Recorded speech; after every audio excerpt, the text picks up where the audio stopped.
అప్పటిదాకా లేని ఆలోచన అప్పటి నుంచి మొదలుపెట్టిస్తాడనమాట. కొంతమంది పిల్లల్ని తల్లిదండ్రులే అనుమానిస్తుంటారు.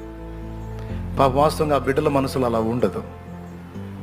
వాడితో ఏంది నువ్వు క్లోజ్గా మూవ్ అవుతున్నావు అంటే, ఓహో ఇదొకటి ఉందా, ఇంతవరకు నాకు ఎవడియా రాలేదు, రైట్ అని వెంటనే వాళ్ళకి అది స్టార్ట్ అయింది అనమాట.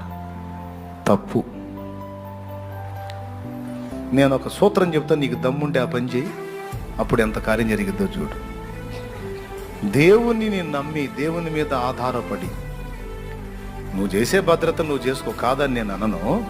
నువ్వు ఉండే జాగ్రత్త నువ్వు ఉండు, తప్పు లేదు, కాదని నేను అనను. నువ్వు ఎన్ని జాగ్రత్తలు చేసినా గడ్డి తినాలనుకున్న వాడిని, గడ్డి తినాలనుకున్న దాన్ని ఆపటం నీ వల్ల కాదు. ఏమి మనసుంటే మార్గాలు ఉంటాయని, గడ్డి తినాలన్న ఆలోచనే ఉంటే ఎన్ని రకాలైనా తినొచ్చు, ఎన్ని రకాలుగానైనా ట్రై చేయొచ్చు.